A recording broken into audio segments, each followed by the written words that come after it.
Welcome back muli mga kaibigan sa bagong muling mga balita na ating mapapakinggan at mapapanood dito sa channel ng Bayan, ang Bayang Pinas. Dito ating matutunghayan ang mga bagay na nangyayari sa ating bansa, partikular na umano sa loob na mismo ng gobyerno at lalong-lalo na dito sa kasalukuyang administrasyon. Ngunit bago ang lahat, kung bago ka pa lamang sa ating channel ay siguraduhin mong ikaw ay mag-subscribe, pindutin ang notification bell at syempre piliin na rin ang all upang lagi kang maging updated sa mga balitang bago, totoo at walang bias. Syempre mga kaibigan at kung mga ating mga solid viewers naman dyan ay maraming salamat naman po sa inyong walang sawang pagsuporta. At huwag din pong kalimutang magpakita ng suporta sa ating channel sa pamamagitan ng pag-like at pag-share sa ating mga videos. At syempre mga kaibigan, kung meron ka naman pong hinaing at opinyon, ang ating comment section ay bukas para sa inyong mga opinyon at mga hinaing at kung ano po ang nais nyong sabihin sa ating mga gobyerno upang mabasa na ito. Heto na nga mga kaibigan, atin nang panoorin at pakinggan ang balitang ito.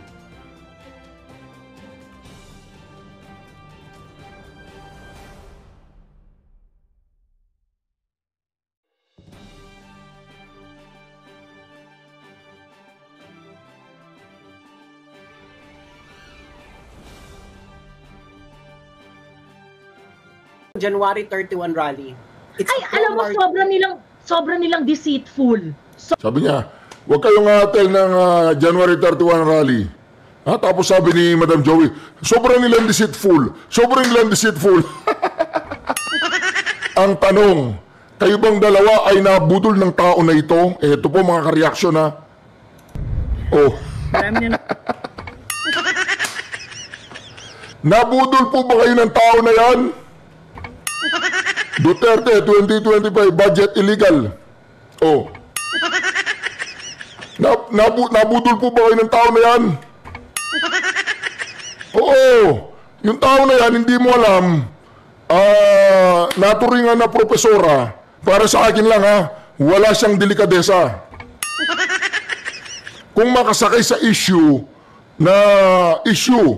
talagang wagas. Matangay ka lang sa kanyang mga matatamis na salita.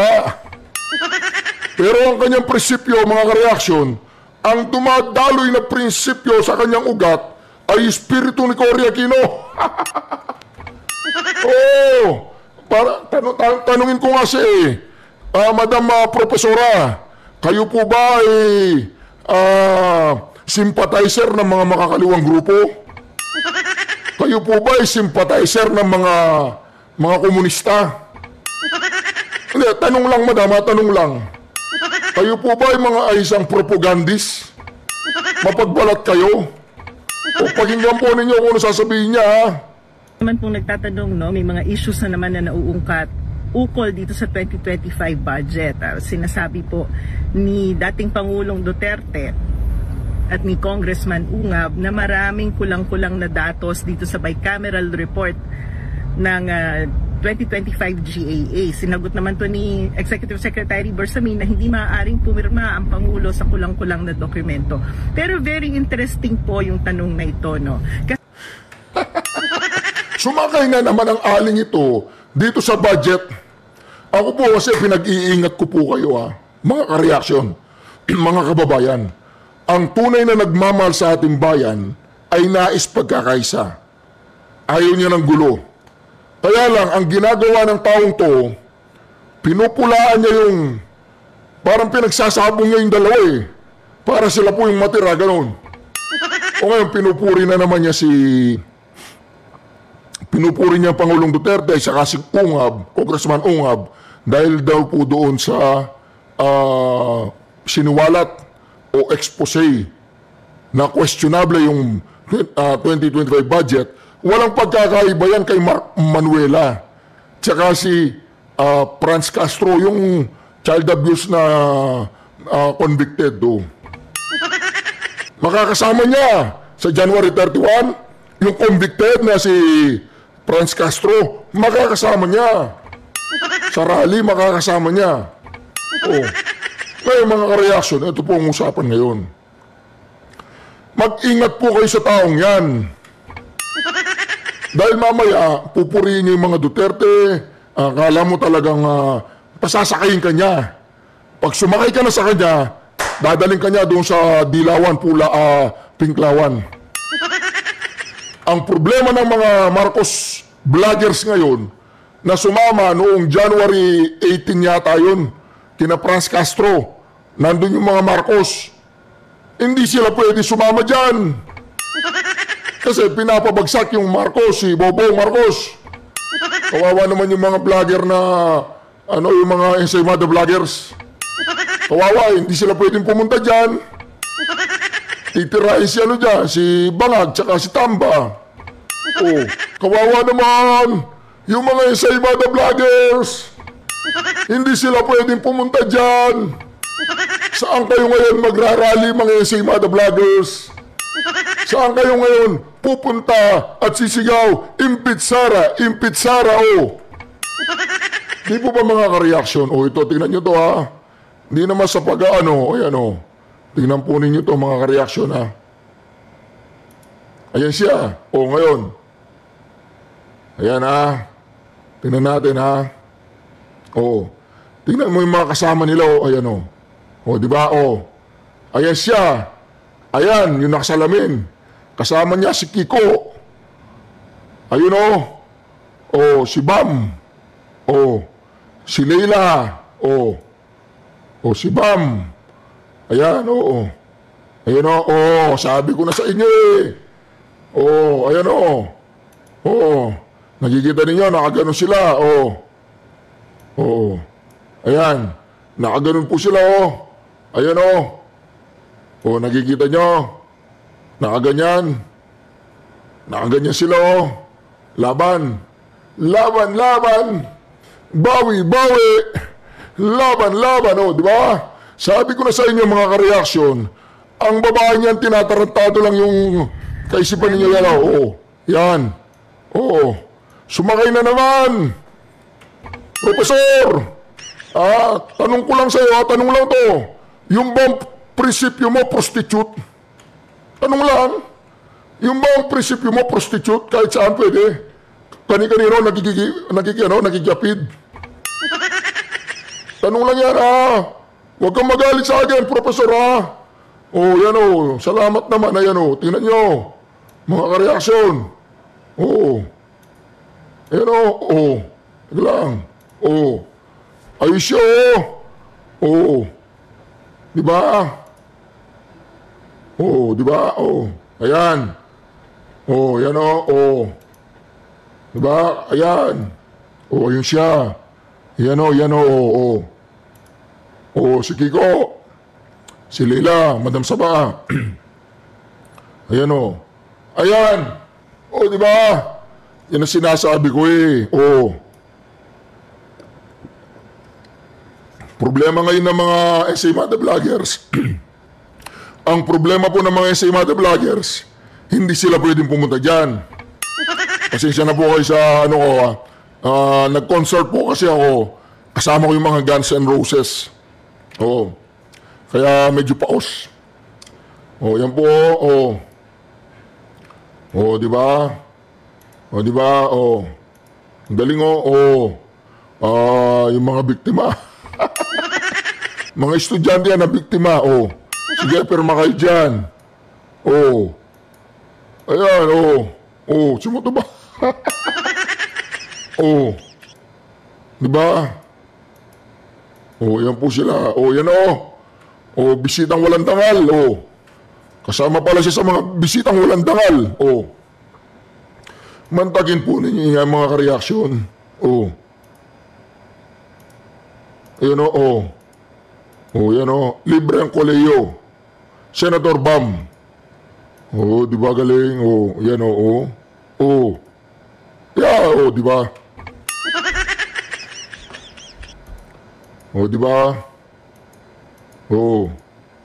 Yan o. Oh. Nakita po ninyo mga ka-reaksyon na nakakulab. Nakakulab pa yata ni Madam Sas. Hindi ko po sigurado kung si Madam Joey ay nakakulab din niya, hindi ako sure.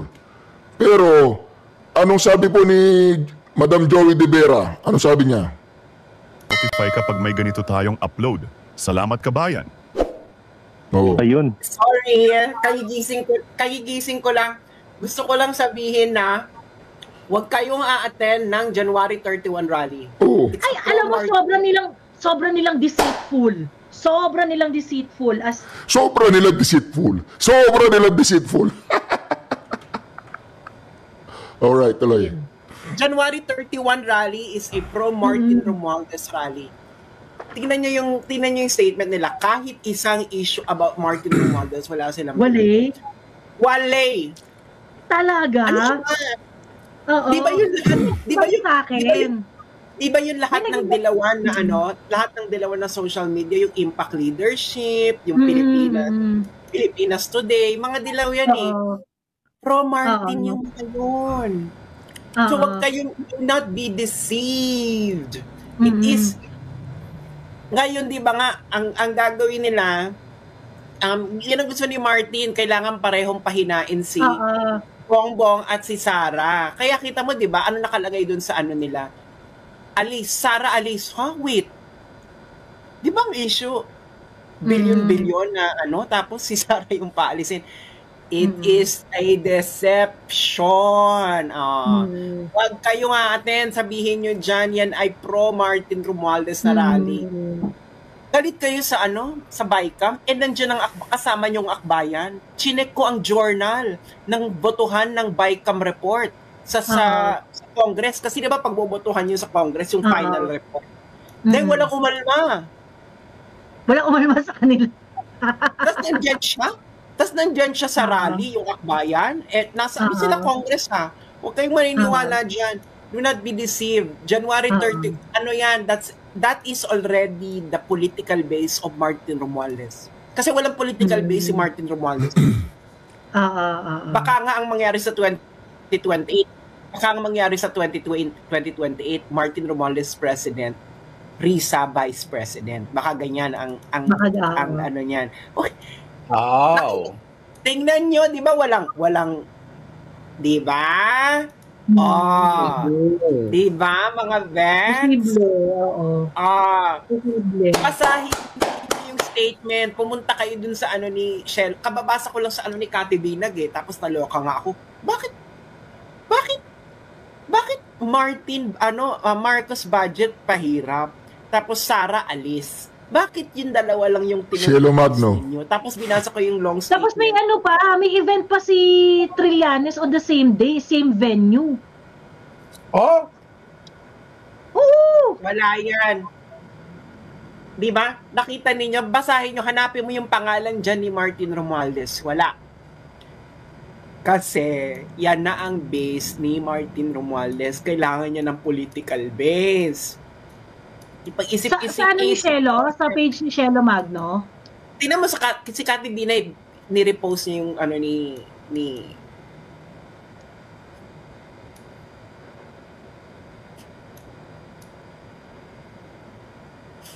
Ay nako, i-post na yan, warning na. Huwag kayo, i-warning nyo na yan sa lahat. Huwag kayo dahil pro-Martin Romualdez yan. Sige pa, be. Ang obvious na, ang obvious. Obvious. Sige, be. Sige pa, be.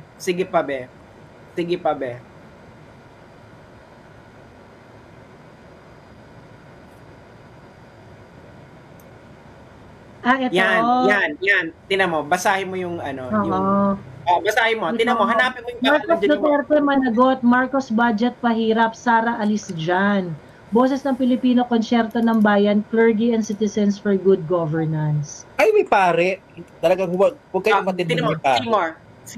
Seymour. Tingnan mo, hanapin mo dyan si Martin Romualdez. Ayan po yan. Yan po sinasabi nila. Clergy and Citizen for Good Governance, 31 January 2025. The Clergy and Citizen for Good Governance rejects corruption in all forms. We demand accountability from the Marcos, Dutertes, and our Congress. Pag-Congress, no, dapat accountability from the President, the Vice President, and our... Dapat gano'n. Diba? We reject the 2025 national budget because it promotes the interest of politicians and betrays the welfare of the Filipino. It was designed to weaken our institution, promote patronage politics, and reinforce the unjust status quo. It defunded PhilHealth to force Filipinos to beg for financial medical assistance from politicians. It slashed the budgets of the 4Ps, project in favor of ayuda politics. It undermined education by reducing the budget for hiring and training of teachers and the computerization program. In the process, it violated the Philippine Constitution that mandates the primacy of education in favor of pork barrel under the guise of Critic Public Works Project. The budget for public transportation was reduced and the AFP modernization program was deprioritized. Priority infrastructure projects were defunded. Okay, blah, blah, blah, blah. To this end, we demand the following. We call on the Supreme Court to rule on the constitutionality of the General Appropriations Act of 2025. We call for Congress to repeal the General Appropriations Act. We call on Congress to enact anti-political dynasty. We call for genuine transparency. We call on the release of the names of the supposed beneficiaries. Our stand includes call to adjust the corrupt practices. We call on Congress to exercise to rid of government inept and corrupt politicians like Sara Duterte by impeaching her. Oh, so it's impeach Sara na rally. Kunwari lang. We demand Secretary Teodoro to disclose the result of the military's investigation of 2 military aides who ended up in possession of the 125 million confidential fund of the Vice President Duterte. Oh, bakit yung call to action para kay Sara? Exactly. Kasi yung karamihan dyan, meron yun, halimbawa, kasi tine-check ko nga yung mga funders na yung mga nilista dyan. Yung kaya natin to, P8, yung kaya natin to, that is a recipient of USAID and National Endowment for Democracy. Ang dami ko pa nakita dyan na recipient ng USAID.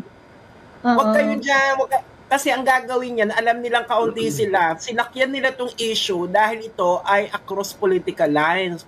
Ngayon, papupuntahin kayo dyan, pero ang isisigaw, impeach Sara para magmukha sa sa picture, madami. Ganyan ang ugali ng mga yan. Alam ko yan. Kaya ako, sabi ko, ay, bakit itong si Shelo wala itong binabanggit about heavy luggage, bakit ang balat niya kay Martin Romualdez very light. Diba?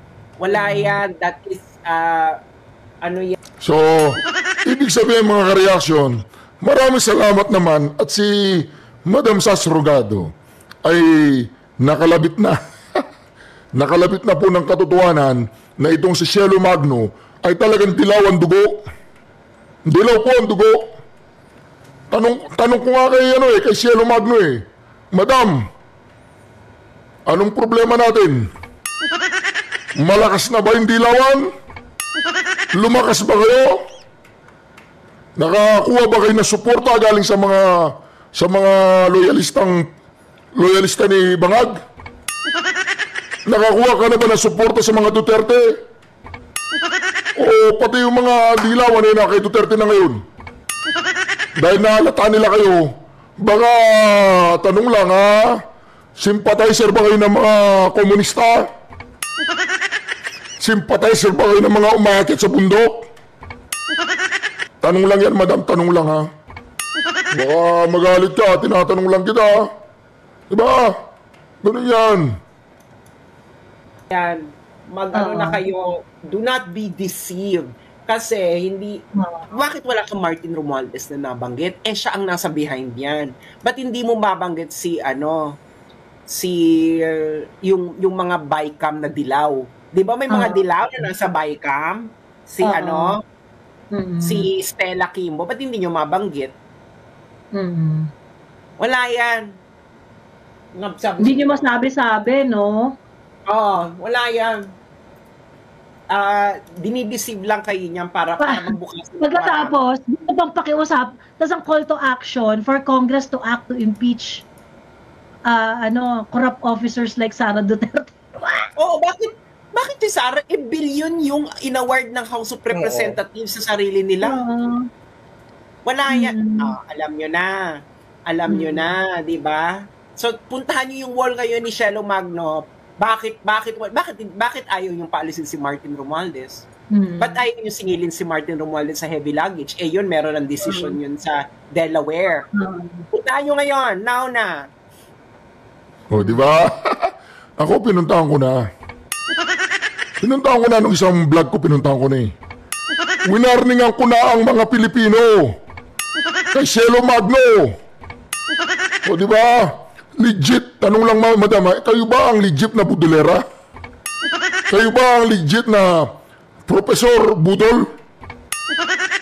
Tanong lang madam, baka magalit ka. Hindi ako trolls ha. Gusto mo mamatay na yung bayaran eh. Gusto mo. Basta ako hindi ako bayaran. Aamunin kita, Cielo. Hindi ako trolls. Di ba? Ano tayo? Lapagan tayo ng katibayan na hindi ako trolls. Pero masasabi ko, gusto mong budulin yung mga supporter ng mga Duterte ganoon. Diba? Hindi pwede yan. Hindi natin palalampasin yan. Lahat ng umaatake kay Sara Duterte ay hindi namin palalampasin. Sino man ang aatake kay Sara Duterte, sisira kay Sara Duterte, babanat kay Sara Duterte, ay hindi namin palalampasin yan. Isa ka pa, Cielo Magno. Isa ka pa. Tao ka ba ni Tamba? Hindi, tinatanong ko lang. Kasi si Madam Saba. Si Madam Saba. Si Leila de Lima. Di ba? Tao ba siya ni Tamba? Si Saba? Tanong lang. Di ba? Gago, no? Ginago tayo. Alam mo, ito yung sakit ng dilawan Ang galing. Wala yan. Alam nyo na, di ba? So, puntahan nyo yung wall ngayon ni Cielo Magno. Bakit ayaw yung paalisin si Martin Romualdez? Ba't ayaw yung singilin si Martin Romualdez sa heavy luggage? Yun, meron ng decision yun sa Delaware. Puntahan nyo ngayon, now na. Gago, no? Ginago tayo. Alam mo, ito yung sakit ng dilawan Ang galing din ng mga ang galing mang gago. Ang galing mang gamit din. Kakalokong politika natin. Naku, hindi na. Ano na yan? Tagal na yan. Ano pa? Anti-Duterte rally to, hiding as as a budget rally. Oo. Para magmukha silang madami. Kasi, pampadami yung anti-budget. Nagigets nyo na. Hindi naman yan anti-budget ng umpisa eh. Kasi di ba ginawa yan para tapatan yung INC? Kaya nga may mga pari eh. Hindi nila matanggap ng mga pari na yung mga INC kaya maghatak ng followers sila na ganun kadami. Yung mga pari, yung mga Katoliko, wala. Ganun talaga maglaro yung mga dilaw. Kasi Bongbong Marcos, dilaw man yan. Kaya ginamit niya si Sara.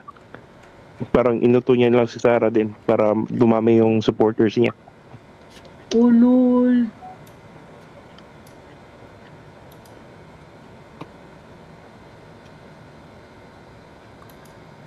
Nagising na. Di ba? Ganyan yan eh. Hindi nakita mo, Sas.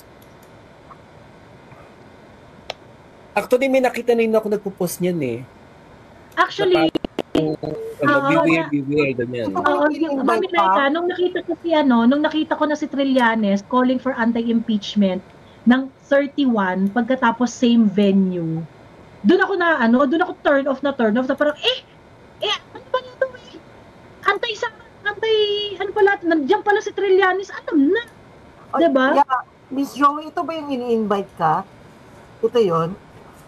Ay, tinitingnan ko kasi yung 31 din yung invitation sa akin eh. 31 yung invitation. Pero dito, ang call nila is the General Appropriations Act stands as the most corrupt budget in the history of our nation. We vehemently condemn the brazen complicity of President Ferdinand Marcos Speaker Martin Romualdez, and former House Appropriation Committee Saldico. So dito pinangalanan nila ng bonggang-bongga yung tatlo. Sino nagbigay sa'yo ng invitation? Ha? Sino nagbigay sa'yo ng invitation?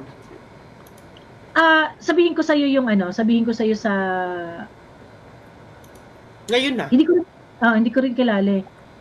Ngayon na? Actually, hindi ko kilala yung name niya. Hindi sikat. Tapos, baka alam ko. Bigay mo sa akin. Wait.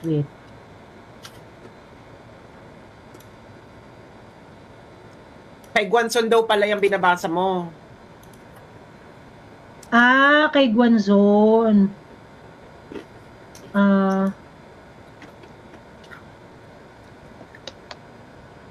Ayan.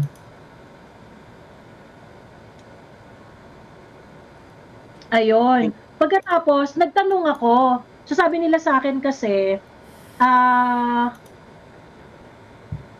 ayun, so we kindly ask for your support by signing our movement and sharing it with your audience. Your influence can significantly amplify our message and inspire meaningful change. Pagkatapos, sinend ko yung photocard ni Trillanes, yung pinost ni Flipping Express.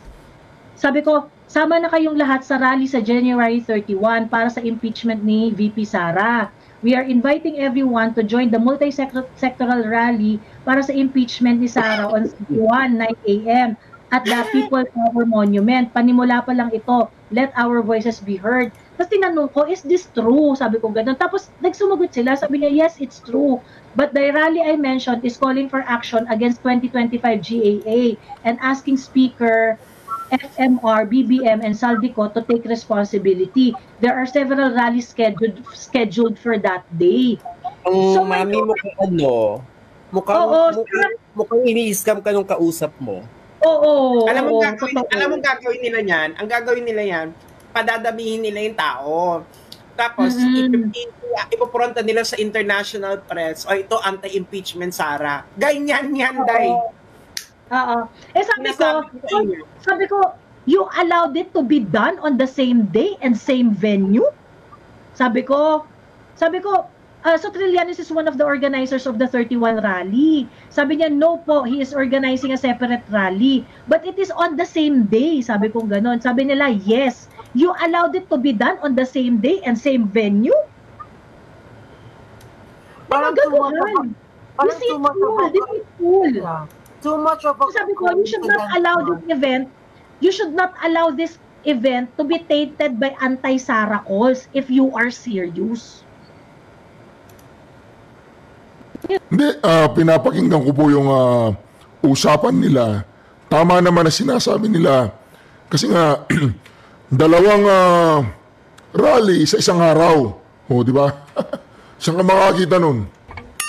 Sasabihin lang, magkakasama sila, pero dalawa. Siyempre, pag ayaw mo si Trillanes, makakasama niya yung mga supporter ni Marcos. Tsaka Dilawan. O, di ba? Dalawa. O. Ganun yun. Si Trillanes, makakasama niya yung mga loyalista, mga vloggers. O. Di ba? Sabi ko. Too much of a coincidence na, Miss Joey, na yung rally ni Trilly is on the same day, same venue. Tapos meron namang another rally for the budget, di ba?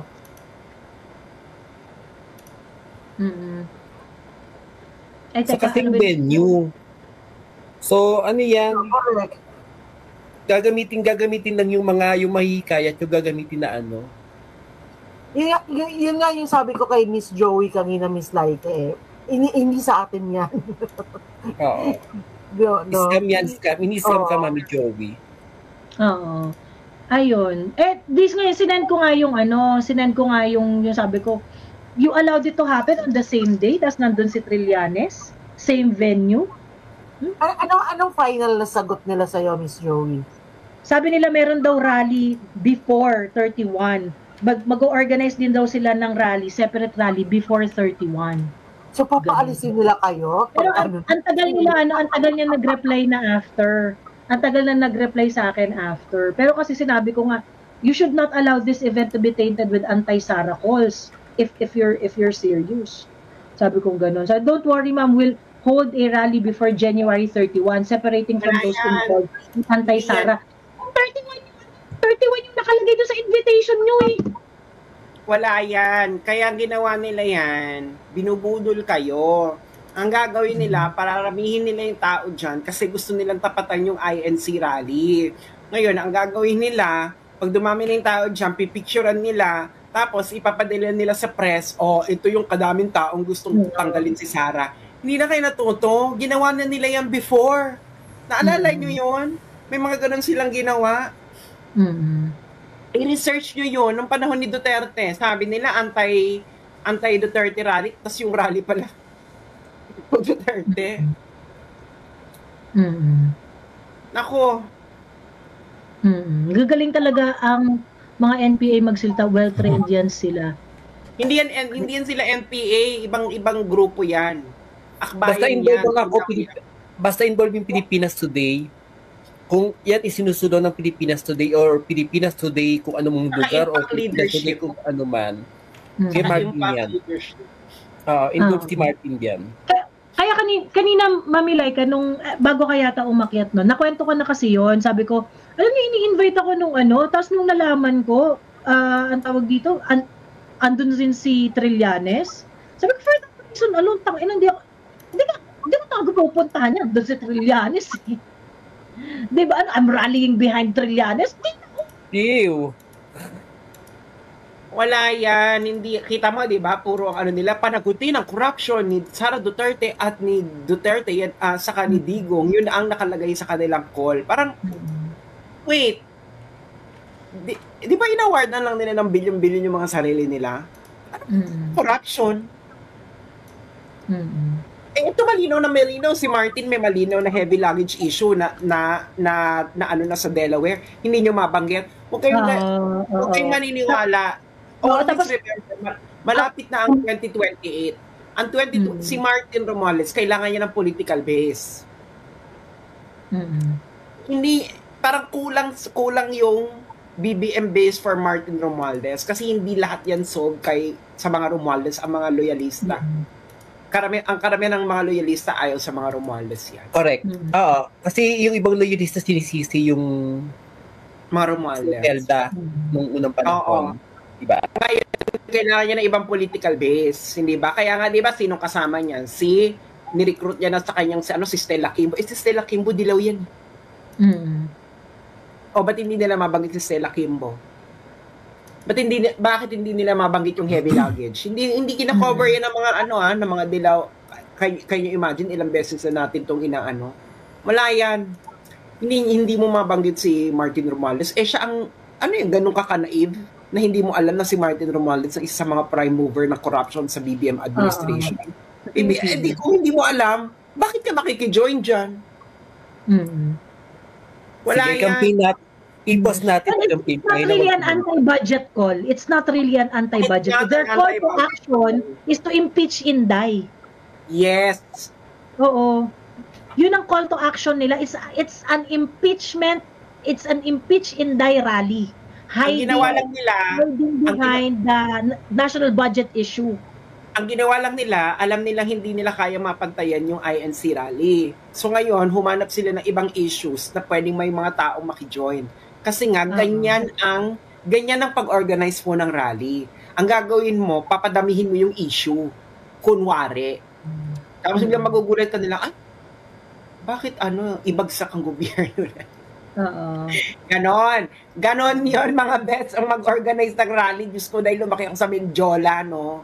Alam ko di ba nga may mga dating rallyista na parang, hala, ang pinunta ko ito is ganito, bakit ganito na yung sinisigaw, pinapagawa sa amin? Yes. Ngayon, wala ka na magagawa kasi na-picturean na nila, mapapadala na nila sa international media, papalabasin nila ito ganito karami ang gusto pa-impeach kay Inday. May magagawa ka pa ba? Huwag maging tanga. Wala yan. Pag ganyan, hindi kayong maniwala. Bex, may kukwento pala ako sa'yo na may kukwento ko sa'yo. Pag hindi pang public consumption. Okay. Pero yan yung ano nila. Kasi binasa ko yung ano bakit walang, yun ang una ko napansin bakit walang Martin Romualdez sa statement ni Shelo? Alam ng lahat siya ang kingpin. Kabayad ka, Shelo? Tao ka ni Martin? Looks like it. Actually, meron ng mga... Sabi po, bayad ka, Cielo. Tao ka ni Martin. Bayad ka, Cielo.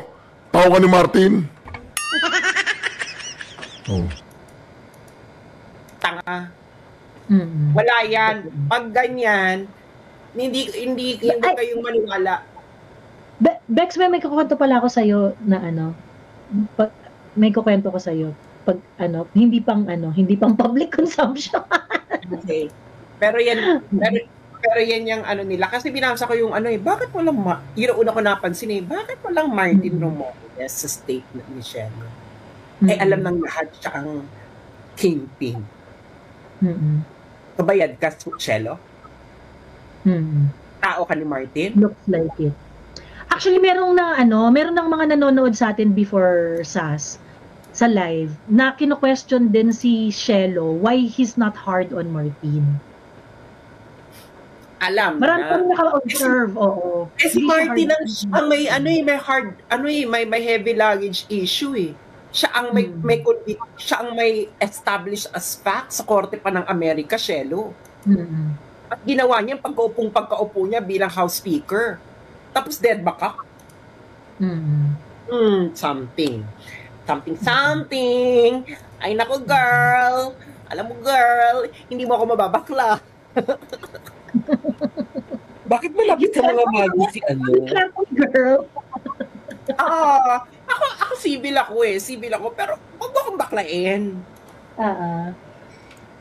Kakaloka, diba? Malapit sa mga magi si Tambi. O yung mga may apelyidong Magno dyan, dapat lumapit na kay Tambi. Diba? Why is she not hard on Martin? Bakit biglang, after all this budget issue, biglang Sara alis? Oh? Diba? Ano kinalaman ng budget kay Sara?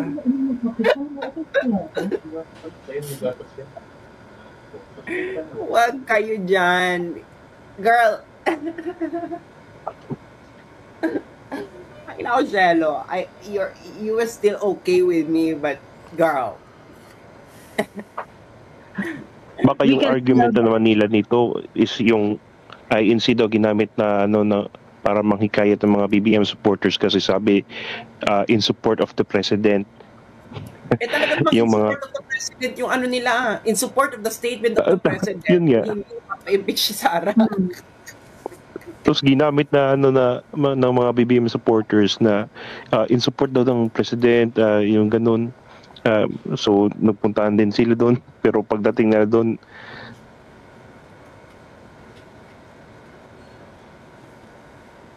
nawala siya.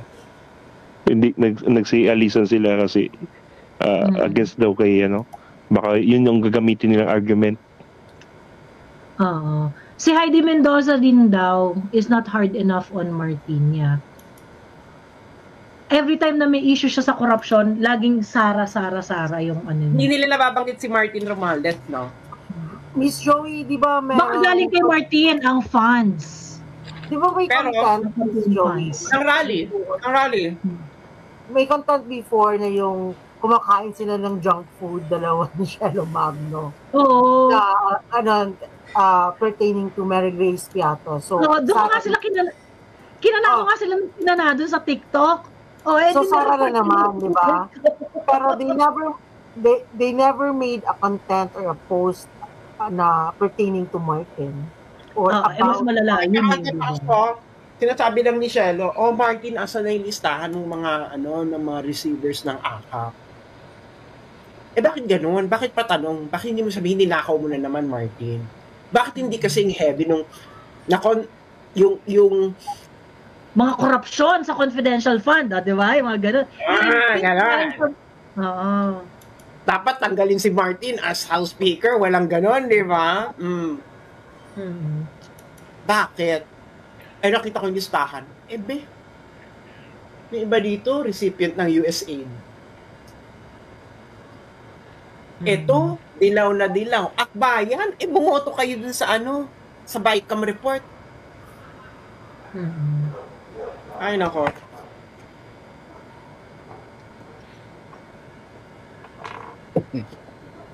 Ano yan?